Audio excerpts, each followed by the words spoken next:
बिस्मिल्लाहिर्रहमानिर्रहीम। अस्सलाम वालेकुम नादरीन, आप यूट्यूब चैनल देख रहे हैं। मैं इमरान खान हूँ। आज दुनिया की नज़रें चीन पर हैं। वजह यह है कि चीनी सदर की अमरीकी सदर के साथ मुलाकात हो रही है और चाइना में ये मुलाकात हो रही है। मुलाकात से जब आम चीज़ें निकलेंगी तो नेक्स्ट वीलॉग में आपको अपडेट करेंगे, लेकिन अभी तक जो डेवलपमेंट वहाँ पर हुई है वो मैं आपके सामने रखता हूँ। नंबर एक तो ये है कि अमरीकी उम्मीद कर रहे हैं कि चीन अपना असर रसूख इस्तेमाल करेगा ईरान पर, ताकि ईरान को एक डील के लिए कायल किया जा सके। अब डोनाल्ड ट्रंप को फेस सेविंग चाहिए और वो एक ऐसी डील चाहते हैं जिसमें न्यूक्लियर के मामलात में ईरान बहुत सारे कदम पीछे चला जाए और आबनाए हुर्मुज़ को खोल दिया जाए। अब डोनाल्ड ट्रंप को ये फेस सेविंग पाकिस्तान तो फ़िलहाल नहीं लेकर दे पाया।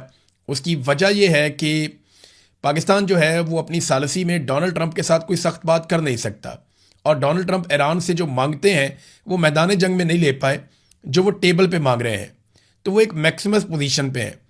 हाँ, चाइना का ये मामला है कि चाइना ईरान के तेल का ख़रीदार है और वो पाबंदियों की परवाह नहीं करता, तो ईरान की इकॉनमी कहीं ना कहीं चाइना के साथ जुड़ी है और चाइना ने बहुत पैसा ईरान में लगाया भी है।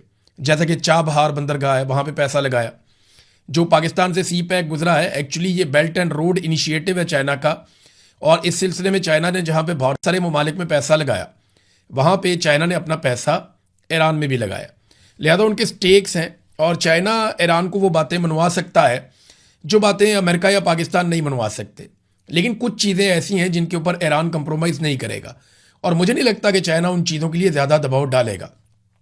बहरहाल एक खबर आई है और उसमें दावा किया जा रहा है कि डोनाल्ड ट्रंप से मुलाकात से पहले ही, यानी जो प्रेसिडेंट शी की मुलाकात होनी है डोनाल्ड ट्रंप से, उस मुलाकात से पहले ही इस बात पर दोनों मुल्कों का इत्तफाक हो गया है कि आबनाए हुर्मुज़ में से किसी भी मुल्क को यह हक नहीं होना चाहिए कि वो टोल टैक्स वसूल करे।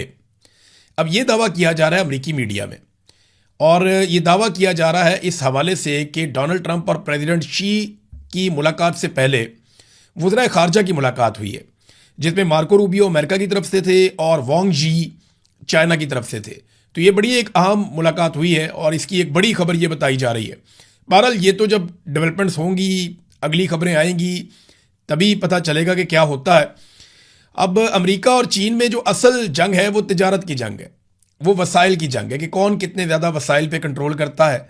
मुस्तकबिल में जो माशी नुक्ता नज़र से चैम्पियन होगा या सुपर पावर होगा वो कौन होगा, और दिफाई नुक्ता नज़र से किस किस के इत्तेहाद कहाँ पे बनने जा रहे हैं, और दुनिया में किसका असर रसूख कितना रहता है, कौन कितना मुनाफा कमाता है और कौन कितना अच्छा सौदा करता है।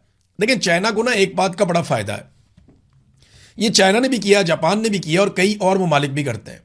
पाकिस्तान इससे बहुत फ़ायदा उठा सकता है। इंडिया इस चीज़ से फ़ायदा उठाते उठाते दुनिया की चौथी बड़ी इकॉनमी बन चुका है, बल्कि इंडिया अब जापान को भी पीछे छोड़ रहा है। इंडिया इतनी बड़ी इकॉनमी कैसे बना? देखिए, इसमें एक रीज़न है कि वहाँ पे लेबर बहुत सस्ती है।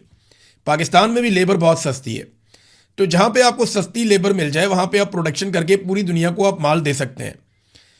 आपको सिर्फ पाकिस्तान में प्रॉब्लम यह है कि हमारी बिजली महंगी है, इंडिया में बिजली उतनी महंगी नहीं है। अच्छा, चाइना में ये तीनों फैक्टर बड़े ज़बरदस्त हैं। एक तो चाइना की जो तजारती पॉलिसी है वो बड़ी शानदार है, अमीर मुल्क है। दूसरा, वहाँ पे लेबर सस्ती है, और तीसरा, वहाँ पे कॉस्ट ऑफ प्रोडक्शन कम है, यानी बिजली वाफर मिलती है और सस्ती मिलती है। तो चीन के अंदर जो है वो कॉस्ट ऑफ प्रोडक्शन, यानी जो पैदावारी लागत है चीज़ें बनाने की, वो कम है। तो वो कम पैसों में चीज़ें बनाता है, तो अमेरिका और यूरोप उसका मुकाबला नहीं कर सकते, बल्कि दुनिया के बहुत सारे और ममालिक भी उसका मुकाबला नहीं कर सकते। अमेरिका एक इलेक्ट्रिक गाड़ी बनाकर जब भेजता है यूरोप में, तो चीन उतने ही पैसों में 2 गाड़ियां भी भेज सकता है, क्योंकि चाइना की बहुत बल्क में प्रोडक्शन होती है, लेबर सस्ती है, कॉस्ट उनको कम पड़ती है, और चाइना नई टेक्नोलॉजी के साथ भी काम कर रहा है। लिहाजा चाइना को इस बात की एक बढ़ोतरी, एक फ़ायदा है उसको कि उसके पास से कॉस्ट ऑफ प्रोडक्शन कम है। अब उसको रोकना कैसे है? वो टैरिफ के ज़रिए से रोकते हैं अमेरिकन, या टैक्सेस लगाए जाते हैं, या कोशिश की जाती है कि तजारती खसारे को किसी तरह कंट्रोल किया जाए, क्योंकि चीन ज़्यादा चीज़ें बनाकर दुनिया को भेजता है और कम चीज़ें दुनिया से लेता है। चीन दुनिया से रॉ मटेरियल उठाता है और उसको ज़बरदस्त प्रोडक्ट में तब्दील करके कई गुना उसकी वैल्यू एडिशन करके वो चीज़ें दुनिया को भेजता है। तो बहरहाल ये तो मामला हैं, मैं इनके ऊपर डिस्कशन फ्यूचर में भी हम करते रहेंगे, बड़ी डिटेल में चीज़ें आपके सामने रखेंगे। आबनाए हुर्मुज़ में जो ईरान का दबाव है वो काफ़ी हद तक अब काम कर रहा है। एक तरफ यूरोपीय ममालिक पे और दुनिया के दीगर कई ममालिक पे इस बात का दबाव आया कि आबना हुर्मुज़ की बंदिश की वजह से उन ममालिक की इकॉनमीज़ पे असर पड़ा है, और अमेरिका भी आहिस्ता आहिस्ता अपने इत्तेहादियों को कायल कर रहा है।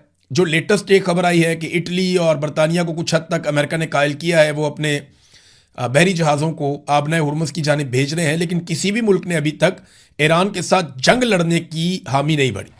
किसी मुल्क ने यह नहीं कहा कि वो ईरान के साथ जंग लड़ सकता है या ईरान के साथ जंग लड़ेगा। ईरान जंग के दौरान एक बहुत बड़ा दावा सामने आया, और ये दावा नेतन्याहू के ऑफिस की जानिब से सामने आया। नेतन्याहू जो इसराइल के वज़ीर आज़म है, उसके दफ्तर की जानिब से एक बयान सामने आता है कि नेतन्याहू ने जंग के दौरान यूएई का सफ़र किया था और वहाँ पे यूएई के हाकिम से उनकी मुलाकात भी हुई थी।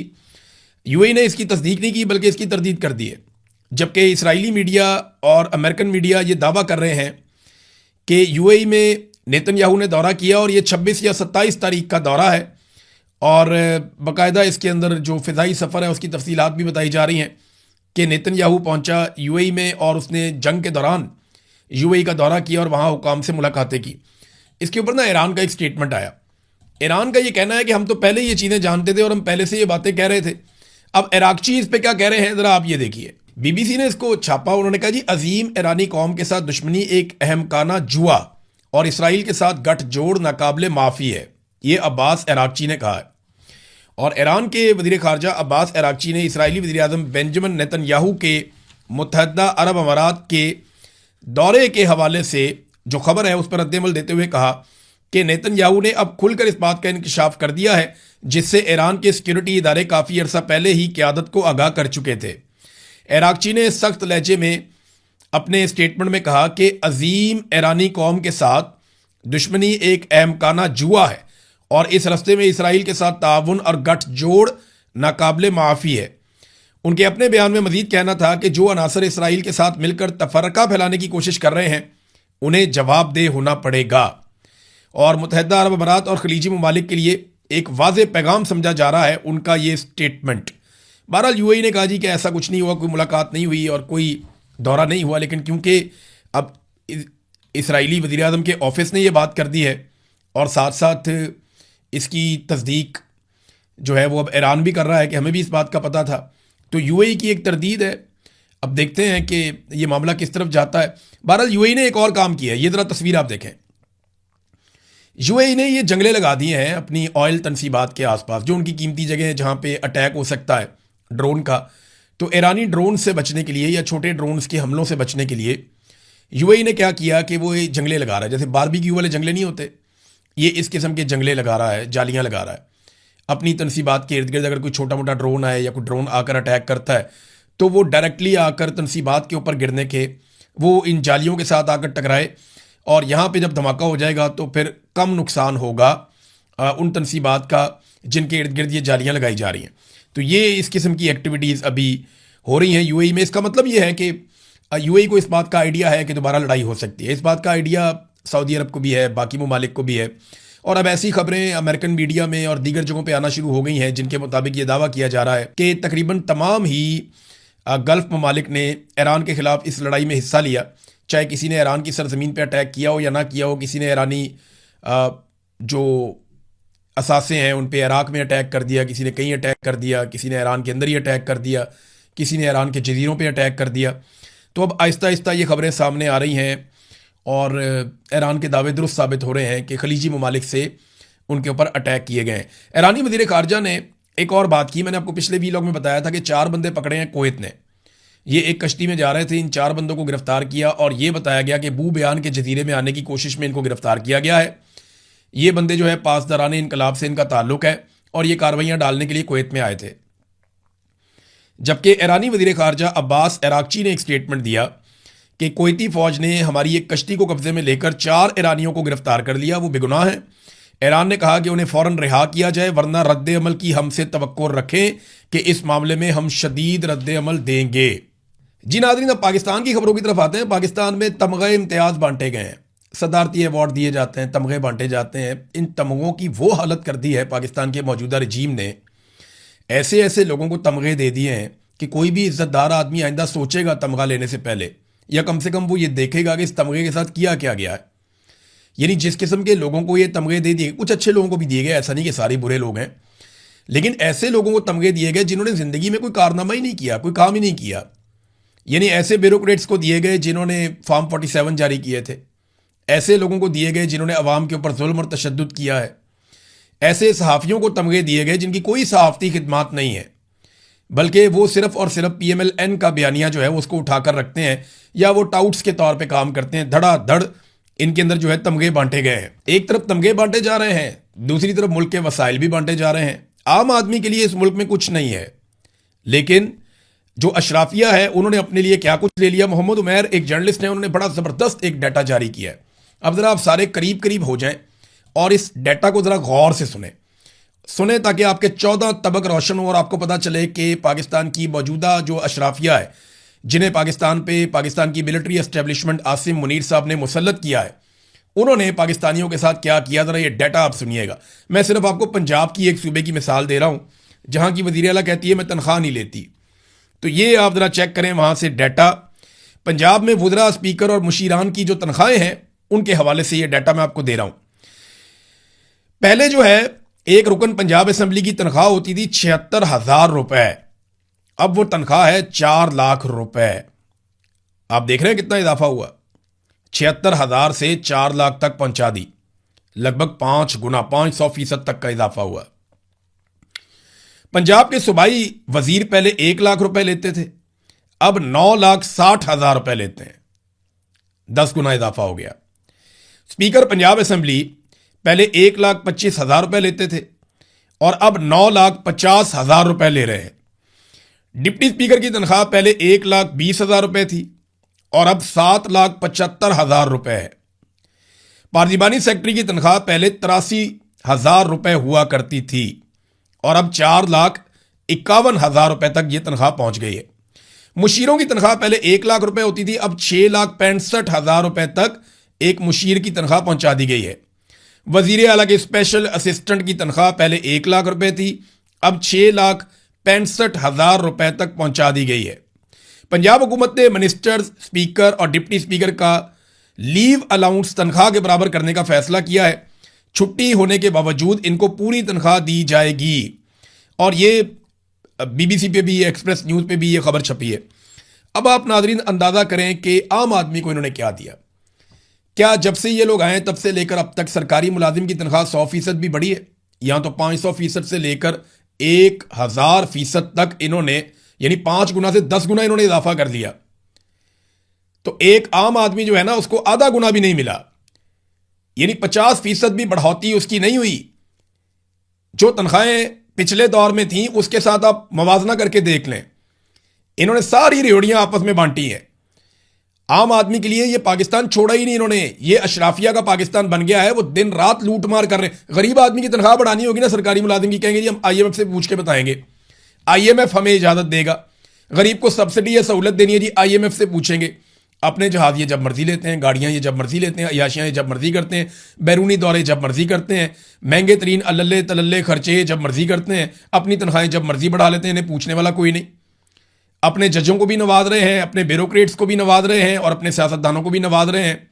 सारे मिलकर पाकिस्तानियों का खून चूस रहे हैं और पाकिस्तानियों को वापस कुछ देने के लिए तैयार नहीं है। सबसे ज्यादा खून चूसा जाता है हमारे किसानों का। जरा ये एक डाटा और आप देखें, मैं आपके सामने रखता हूं और इसको आप जाके कंफर्म कर सकते हैं। पाकिस्तान में जो एक DAP की बोरी है ना, ये किसान को चाहिए होती है ना खाद के तौर पे, DAP और यूरिया, ये 2 चीजें तो बहुत ज्यादा उसको जरूरत होती है, इसी से उसकी पैदावार ज्यादा होती है। अब इंडिया में फी एकड़ पैदावार जो है वो पाकिस्तान से दुगनी है, लगभग दुगनी नहीं है तो काफी ज्यादा है। यानी अगर पाकिस्तान में 40 मन फी एकड़ है तो वहां पे 70 मन फी एकड़ तक भी पहुंच जाती है। तो पाकिस्तान में जो है वो DAP कितने की है, 13,000 से 15,000 रुपए का एक गट्टू है उसका, एक बोरी 13,000 से 15,000 रुपए की है। जबकि इंडिया में कितने की है, ये 1350 रुपए से लेकर 1400 रुपए तक है। आप अंदाजा कीजिए कहां पे 13 से 15,000 और कहां पे भारत में 1350 से 1400 रुपए, 10 गुना का फर्क है। और फासला कितना है, ये एक लकीर का फासला है। उधर पंजाब इंडियन है, इधर पंजाब पाकिस्तान का है। उधर इंडियन किसान है, इधर पाकिस्तानी किसान है। इधर हुकूमत जो है वो मिलिट्री एस्टेब्लिशमेंट ने बनाई हुई है, वहां पे अवाम ने बनाई हुई है। तो 10 गुना कीमतों का फर्क है, 10 गुना कीमतों का फर्क है वहां पे डीएपी के अंदर। अब जरा आप आ जाएं कि यूरिया की कीमत में, और वो इंडियन रुपए में इसलिए कह रहा हूं कि वो कमाते भी फिर इंडियन रुपए में ही है। यूरिया की कीमत जो है पाकिस्तान में 4,000 से 5,000 के बीच में रहती है, यानी बहुत कम कीमत वाली यूरिया जो है वो आपको 4,000 मिल जाती है। 4800, 4500, 5,000 यहां तक यूरिया की कीमत जाती है। और इंडिया में यूरिया की, यही वाला यूरिया जो है 300 रुपए का, इसका इतना ही वेट है, और 300 रुपए में आपको इसकी बोरी मिल जाती है। कितना फर्क है। वो अपने किसानों को कैसे ऑब्लाइज कर रहे हैं और हम अपने किसानों के साथ क्या कर रहे हैं, ये सब आपके सामने है। पहले किस्तों में बिल जमा करवा देते थे आम लोग, अब वो सहूलत भी मेरे पास इत्तला आई है कि वापस ली जा रही है। लोगों को मजबूर किया जा रहा है। पहले कर देते थे ना, 2-3 महीने की किस्तें बना देते थे बिल की, जो आदमी अदा नहीं कर पाता था। अब सख्त अहकाम दिए गए, किस्तें नहीं बनानी, इनसे बिल निकलवाओ सबसे, क्योंकि हुकूमत ये जानती है लोगों की कैपेसिटी खत्म हो गई है। अब अगर किस्तें करवाएंगे तो लोग कभी भी ये बिल नहीं दे पाएंगे। तो पहले 1 या 2 महीने का बिल इकट्ठा भी हो जाता था तो लोग दे देते थे कोई चीज़ बेच के। अब लोगों ने सारा कुछ ही बेच दिया, बेचारे क्या अपना घर ही बेचेंगे। अब क्या बेचें लोग, अपने बच्चे बेच दें, अपने आप को बेच दें, अपने गुर्दे निकाल के बेच दें। तो ये जो कीमतें जिस तरह इन्होंने बढ़ाई हैं, ये अनएक्सपेक्टेड था, ऐसा लगता ही नहीं था। और ये इनको बढ़ानी इसलिए पड़ी कि इनके पास, बेचारों के पास रास्ता ही कोई नहीं था। अवाम ने इनको तस्लीम नहीं किया, ये जाली हुकूमत फौज ने इनको बनाकर दे दी, ये आकर बैठ गए, अवाम ने कारोबार बंद कर दिया, पैसे इकट्ठे नहीं हो रहे, हुकूमत कैसे चलाएं। तो पैसे इकट्ठे करने के लिए इन्होंने अजीबोगरीब किस्म के टैक्सेस लगा दिए, जिनका बोझ आम आदमी के ऊपर पड़ रहा है। पैसे ये इकट्ठे कर नहीं पा रहे। नाज़रीन, इकबाल अफरीदी साहब के ऊपर बहुत तनकीद हो रही है। सारे पूछ रहे हैं कि इनके बेटे ने असाइलम क्यों ले लिया पाकिस्तान से बाहर जाके। यार ये तो पूछो कि लोगों को पाकिस्तान से बाहर जाना क्यों पड़ता है। मैं कभी नहीं आना चाहता था पाकिस्तान से बाहर, मेरा तो कभी दिल नहीं करता था। मैं तो रहना ही पाकिस्तान के अंदर चाहता हूं, रोज मेरा दिल करता है पाकिस्तान वापस चला जाऊं, लेकिन मुझे पता है मैं वहां जाऊंगा ये मुझे मारेंगे। मैं जिस तरह पाकिस्तान से निकला हूं मैं ये जानता हूं, मेरे पास 2 रास्ते थे ना, या मैं वहां दफन हो जाता या मैं अपना काम करता रहता, अपनी आवाज उठाता रहता। तो फिर ये फैसला किया कि नहीं, आवाज उठाएंगे, इतने आराम से काबू नहीं आएंगे जैसे पहले मैं इनके काबू आ गया था। तो नादरीन, इकबाल अफरीदी से सब पूछ रहे हैं कि उनके बेटे ने असाइलम क्यों लिया। क्या कोई ये जानना चाहता है कि क्यों नौजवान पाकिस्तान से बाहर जाकर असाइलम लेने पर मजबूर हैं? क्यों इतने सारे लोग पाकिस्तान छोड़ छोड़ कर जा रहे हैं? क्या कभी इन जर्नैलों से, इन ब्यूरोक्रेट से कभी कोई पूछेगा कि तुम्हारे बच्चे और फैमिलीज बाहर कैसे रहते हैं, उनका खर्चा कौन उठाता है? क्या कभी इनसे पूछा जाएगा कि इतनी महंगी तालीम तुम अपने बच्चों को कैसे दिलवा सकते हो अपनी तनख्वाह के अंदर? यानी इनके पास तो कुछ नहीं है ना, मिडिल क्लास के, गरीब क्लास के लोग हैं ये, और इनको तनख्वाह मिलती है। तो जो तनख्वाह इनको मिलती है उस तनख्वाह में तो पाकिस्तान में बच्चे नहीं पढ़ाए जा सकते। ये जनाब अपने बच्चों को दुनिया के महंगी तरीन यूनिवर्सिटियों में और कॉलेजों में पढ़ाते हैं। क्या कभी कोई इनसे पूछेगा? बड़े मुजरिम ये लोग हैं या वो लोग हैं जो अपनी जान बचाकर चले गए हैं? तो ये एक अजीबोगरीब किस्म का पाकिस्तान में सिलसिला है। सारा जो मलबा है वो सियासतदानों पे हमेशा डाला जाता है। कोई नहीं पूछता जर्नैलों से, कोई नहीं पूछता ब्यूरोक्रेट से, कोई नहीं पूछता माफिया से कि इनसे जवाब लिया जाए। जब अटैक होता है तो सीधा सियासतदान के ऊपर अटैक होता है, उसका गिरेबान पकड़ लिया जाता है, चाहे वो किसी भी पॉलिटिकल पार्टी का हो। तो सियासतदानों को कम से कम इस मामले में शर्म करके इकट्ठे होना चाहिए और जवाब देना चाहिए। अब तक के लिए इतनी, अपना ख्याल रखिएगा, अपने चैनल का भी। अल्लाह हाफिज।